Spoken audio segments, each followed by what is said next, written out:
Bonsoir à tous, il est 18 h. Voici les titres de votre journal. À l'occasion de la célébration de la Journée mondiale du travail, le président de la République Abdelmajid Tebboune adresse un message aux travailleuses et travailleurs algériens. Il a rappelé les réalisations, les acquis et les défis. Le message a été lu en son nom par le ministre du Travail, de l'Emploi et de la Sécurité sociale, Youssef Chaffa. Nous irons à Paris où un iftar a réuni les étudiants algériens de la région d'Île-de-France. Un iftar à l'initiative du président de la République Abdelmajid Tebboune. Nous revenons dans ce journal sur les différentes décisions prises en faveur de notre communauté algérienne établie à l'étranger. Après un mois de compétition, le programme Taj al-Qur'an a distingué hier les meilleurs candidats du pays. Nous revenons sur cette belle soirée et sur cette grande production de la télévision publique. Et enfin, à quelques heures de Eid al-Fitr, nous irons à la rencontre des retardataires qui se ruent vers les pâtisseries pour acheter les gâteaux de l'Aïd. Nous ferons également un tour à Qléa pour voir ceux qui ne jurent que par le four de Ambi Youssouf pour avoir la meilleure cuisson de baklawa. Voilà pour les titres. Bienvenue à tous. On entame ce journal avec la célébration de la Journée mondiale du travail. À cette occasion, le président de la République, Abdelmajid Tebboune, a adressé un message aux travailleuses et travailleurs algériens. Un message lu en son nom par le ministre du Travail, de l'Emploi et de la Sécurité sociale, Youssef Chaffa.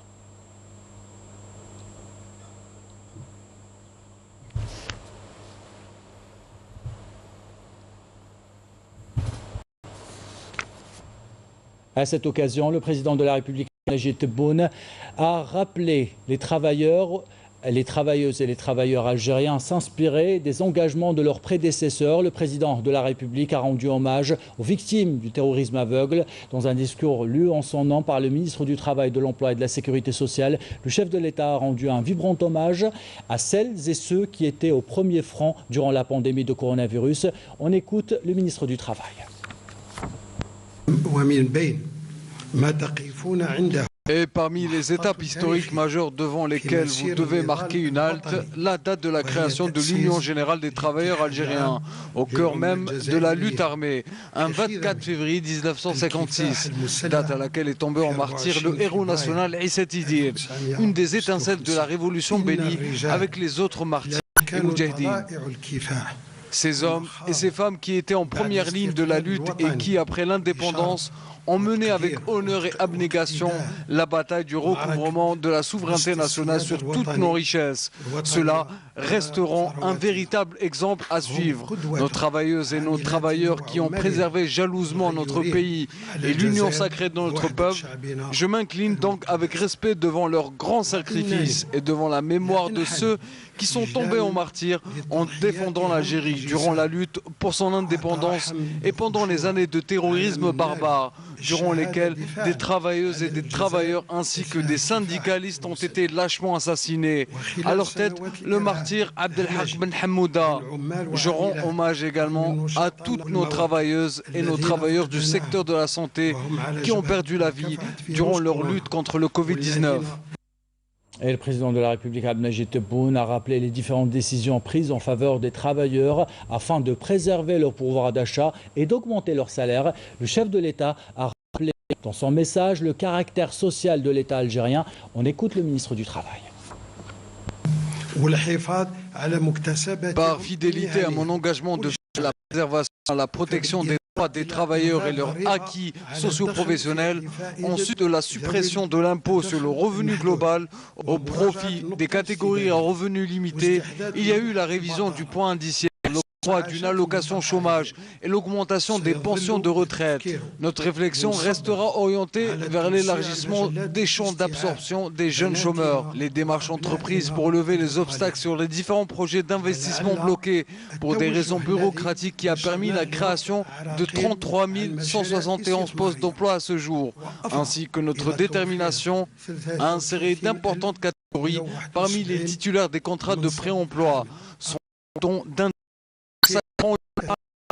l'État et de prendre de sa forte volonté la prise en charge progressive des aspirations des citoyennes et des citoyens afin de leur permettre de vivre une vie digne et d'avoir un cadre de vie convenable.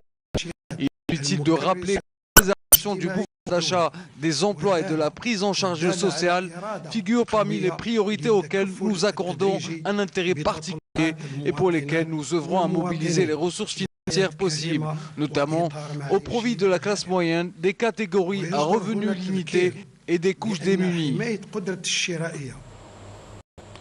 Le président de la République, Abdelmajid Tebboune, a fait savoir qu'il avait donné une orientation pour préparer une loi cadre pour organiser le travail syndical. Le chef de l'État a appelé à gagner également le défi du développement durable et de la numérisation.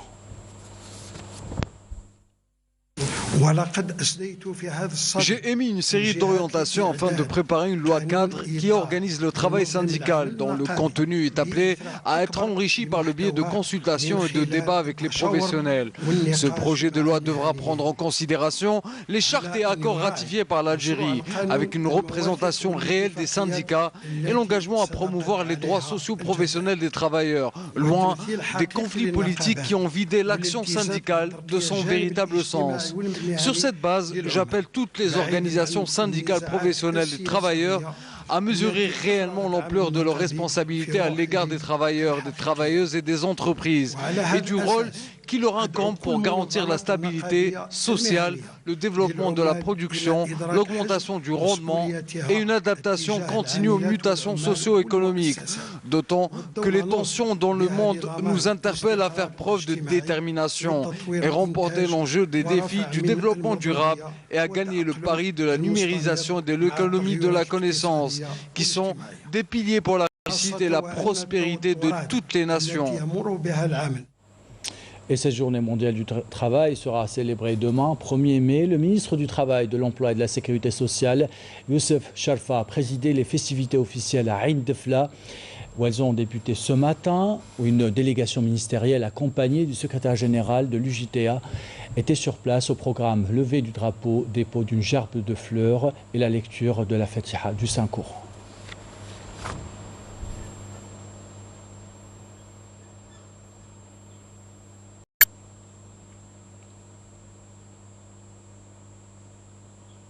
Et conformément aux instructions du président de la République, Abdelmajid Tebboune, la réduction de l'impôt sur le revenu global et l'augmentation du point indiciaire dans la fonction publique, des mesures qui se sont répercutées directement sur le salaire des fonctionnaires et sur leur pouvoir d'achat. Les fonctionnaires qui ont bénéficié se félicitent de l'entrée en vigueur de ces décisions. Les détails avec Amel Bouharba.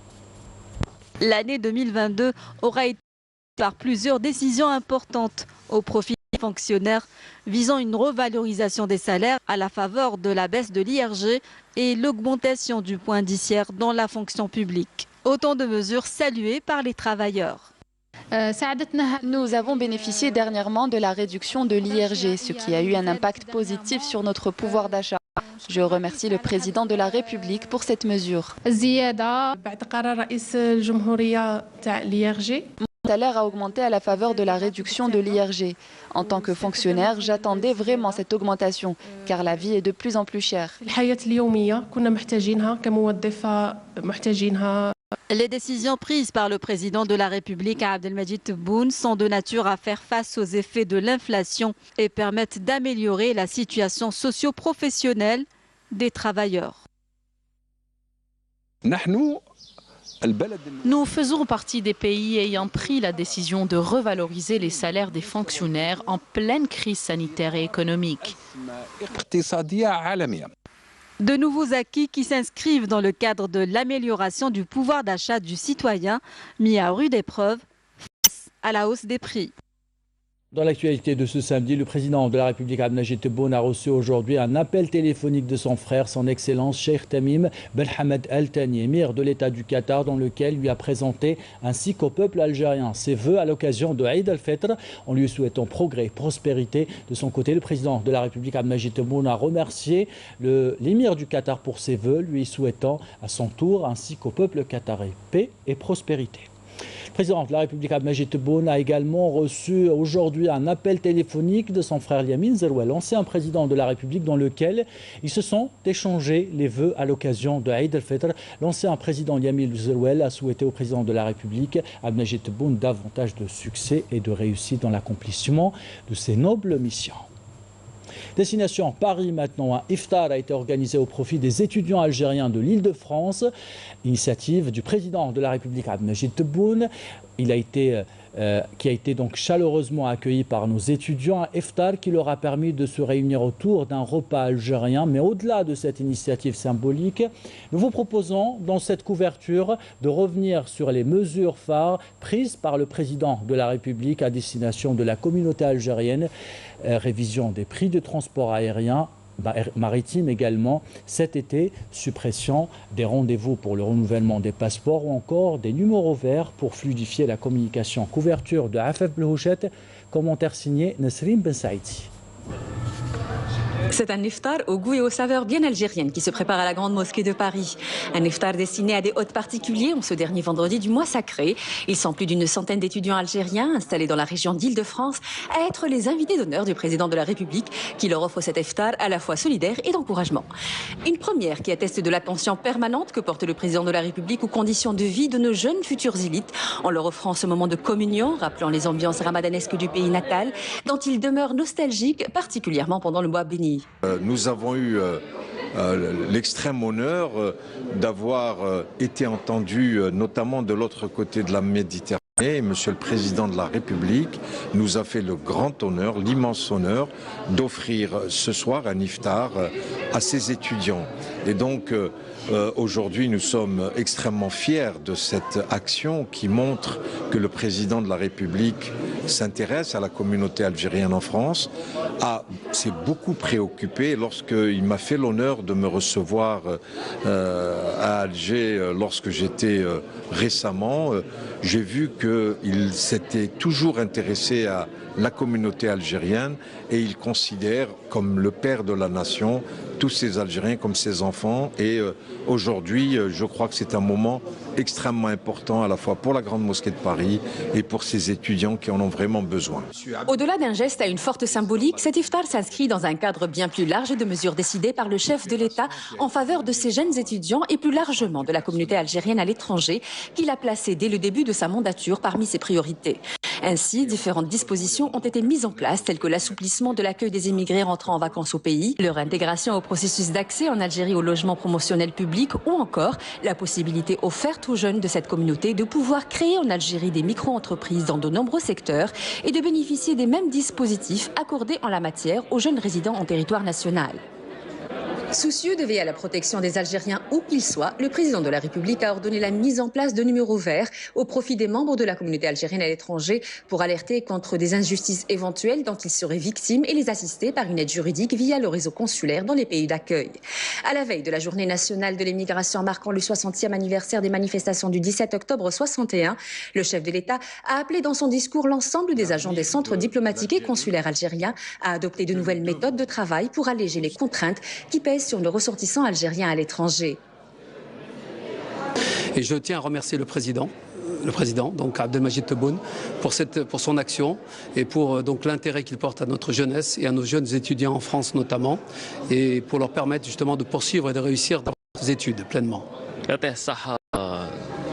رئيس الجمهورية اللي تفكرنا احنا في الغربة دار هذه مبادرة الله يبارك تلاقينا بخاوتنا لي زالجيريان هنايا باش نتبادلوا لي زانفورماسيون نتبادلوا لي زيدي نتعرفوا عليهم بعض باش ما نحسوش باللي رانا في بلاد الناس. اولا وقبل كل شيء نشكر رئيس الجمهورية على هذه المبادرة ونشكر ايضا عميد مجلس باريس هنا في باريس على استضافه الطلبه الجزائريين. نعم هذه المبادره الطلبه الجزائريين سوف يعني تنحي لهم شويه من الغربه اللي عايشين فيها وايضا يعني هنا سوف يتلموا مع بعضهم يتلاقاو مومون بارطاج ما بين الطلبه ولي مومون بارطاج هذو لازم يكثروا لان الطلبه محتاجين لي مومون بارطاج كما هكا وباذن الله هذه المبادره هذه نزيدوا نشوفها في دي دومين اخرين ان شاء الله. Plus récemment, et après avoir instruit le ministre des Transports de mettre en place le programme estival et de revoir la politique tarifaire des titres de transport au profit des compatriotes vivant à l'étranger, leur permettant ainsi de rentrer au pays auprès de leurs proches durant les vacances estivales, une nouvelle mesure vient d'être annoncée par le ministère des Affaires étrangères et de la communauté nationale établie à l'étranger sous forme d'instruction à tous les chefs de postes diplomatiques et consulaires pour recevoir nos concitoyens désirant renouveler leur passeport sans rendez-vous préalable. Des mesures qui bénéficient également à de nombreux étudiants algériens à l'étranger qui furent prioritaires dans la gestion de la crise de la Covid-19 dès son apparition, en collaboration avec des associations algériennes en France et des institutions telles que la Grande Mosquée de Paris. Voilà pour cette couverture de Afef Blouchet. Retour en Algérie. Après un mois de compétition, les candidats du programme Taj al-Qur'an ont été distingués hier lors d'une grande soirée retransmise en direct sur les chaînes de la télévision publique. Le meilleur programme selon le ministre des Affaires religieuses et des Waqf qui était sur place. La cérémonie s'est déroulée en présence du ministre de la Communication, Mohamed Bouslimani, la ministre de la Solidarité nationale, Kautal Karikou, et le directeur général de l'EPTV, Chaban Loulakel. Couverture de Yanis Naqash, commentaire signé Yasmine Moussaouti. C'est l'aboutissement de tout un mois de formation intensive et d'une compétition riche en émotions et en suspense. Les heureux gagnants de la 11e édition du concours de récitation du Coran Taj al-Qur'an ont enfin été annoncés lors du dernier prime diffusé hier. Participer à Taj al-Qur'an est un rêve de petite fille pour moi. Dieu merci, j'ai pu intégrer l'institut de formation et après un mois laborieux, j'ai réussi à décrocher la première place du concours. Je ne trouve pas les mots pour exprimer ma joie. Je dédie cette victoire à mes parents et à tous ceux qui m'ont soutenu. Les candidats ont fait preuve d'une grande maîtrise. Il a été difficile de les départager. Toutefois, le jury a dû prendre en considération plusieurs critères pour sélectionner les 5 meilleurs. Nous avons une liste de critères de sélection bien précis qui nous ont permis de départager les candidats. Nous prenons en compte le respect strict des règles de psalmodie comme la prononciation ou encore les techniques de lecture.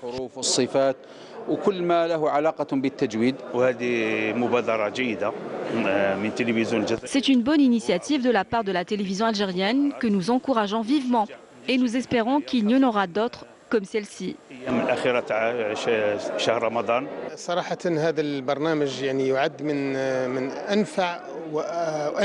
C'est pour moi l'un des meilleurs programmes de la télévision et le plus réussi, même si celle-ci propose également des programmes très intéressants. Mais celui-ci particulièrement est très suivi car c'est devenu une école de référence dans le domaine de la récitation du Coran. Un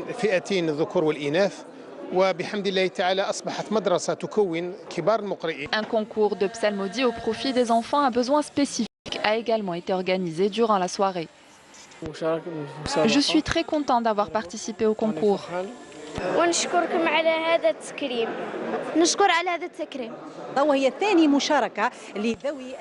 C'est la 2e édition dans laquelle participent les enfants à besoins spécifiques. Ce sont des personnes qui ont un grand potentiel.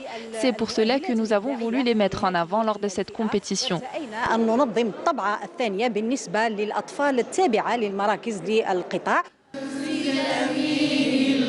Une soirée empreinte de spiritualité où les candidats ont donné le meilleur d'eux-mêmes. Tous sont repartis chez eux enrichis.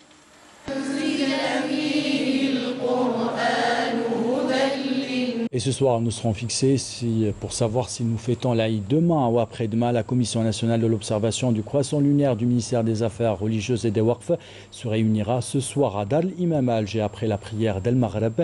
La conférence sera retransmise en direct sur les chaînes de l'EPTV. Et c'est déjà la course contre la montre pour les retardataires. Les pâtisseries de la capitale sont prises d'assaut par certains clients qui n'ont pas eu le temps de préparer des gâteaux à la maison. Raouf Hamouche a rencontré quelques-uns cet après-midi. Reportage. À 24 heures ou à 48 heures de Eid el-Fitr, c'est l'heure des derniers achats de l'Aïd. Dans les boutiques de la capitale, c'est la ruée sur les gâteaux traditionnels. En effet, plusieurs familles ont décidé de commander leurs gâteaux au niveau des pâtisseries. Une pratique de plus en plus répandue. Je suis venue pour acheter quelques gâteaux. Là où les enfants, ce n'était pas suffisant. J'ai rajouté un peu et bon. Ces dernières années, on est très occupés par le travail à l'intérieur de la maison, à l'extérieur. Voilà, donc on vient acheter ces gâteaux. On fait des gâteaux à la maison, mais néanmoins, on se fait aider encore avec des gâteaux achetés à l'extérieur parce qu'on reçoit beaucoup de visites, on part voir la famille, donc on complète avec ces achats. Faute de temps pour la plupart de ses clients, commander ces gâteaux représente une véritable alternative. Ces commandes représentent également un important chiffre d'affaires pour ces commerçants, surtout après 2 années marquées par la pandémie de Covid-19. C'est des prix raisonnables par rapport à la qualité. On fait tous nos produits avec des amendes. La majorité, c'est des femmes, parce qu'il y a beaucoup plus de femmes qui travaillent en ce moment. Donc, elles préfèrent acheter directement en magasin, plutôt que faire les gâteaux chez elles à la maison. Tous les ans, il y a des demandes. Alors, surtout cette année, comme, alhamdoulilah, il n'y a pas de corona par rapport aux années précédentes. Ce qui fait qu'il y a quand même une bonne demande. Fait maison comme le veut la tradition, commander chez une pâtisserie, l'important est de passer un bon moment de partage et de convivialité.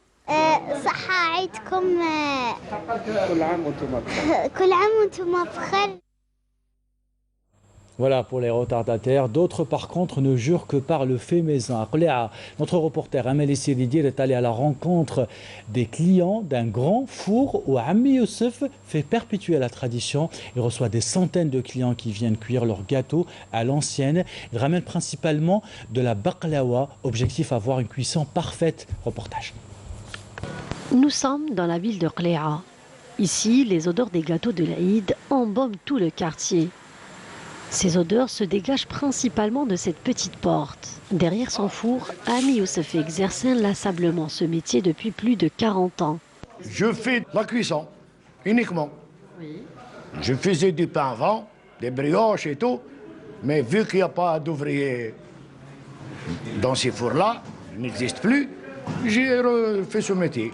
Ce métier-là, je l'ai appris très jeune, et ça m'est rentré dans mes veines, et j'ai continué comme ça. C'est un métier qui me plaît. Puis vu qu'il n'y a pas il n'y a pas de four qui fait ces choses-là, il n'y a que moi, je dois rester. Depuis, Ammi Youssef n'a changé ni le métier ni le style. D'ailleurs, à l'approche de chaque Eid al-Fitr, tout le monde souhaite apporter ses gâteaux jusqu'à ce four banal. C'est comme ça qu'on l'appelle, où Ammi Youssef s'occupe de la cuisson. Une tradition héritée depuis des générations. Je suis venue pour cuire la baklawa de l'Aïd dans ce four. Ammi Youssef est un artisan. Je me rappelle que ma mère faisait cuire ses gâteaux de l'Aïd ici. Le goût de la baklawa est meilleur quand on la fait cuire dans ce four. Comme chaque Aïd, on a ramené la baklawa pour la cuire chez Ammi Youssef. C'est une tradition ici à Qléa. Auparavant, on cuisait tous nos gâteaux de l'Aïd ici. Quand j'étais plus jeune, je me rappelle qu'on faisait cuire la baklawa chez Ammi Youssef, chaque Eid. Comptant autrefois parmi nos traditions, les fours banals sont aujourd'hui en passe de disparition. D'autant plus qu'aujourd'hui, de plus en plus de ménages préfèrent commander leurs gâteaux chez les pâtisseries ou via Internet. Et avec les odeurs de l'Aïd, nous arrivons à la fin de ce journal. L'équipe de la rédaction qui l'a préparé, l'équipe technique qui l'a réalisé, vous remercie de l'avoir suivi. Merci pour votre fidélité. Sarah Koto.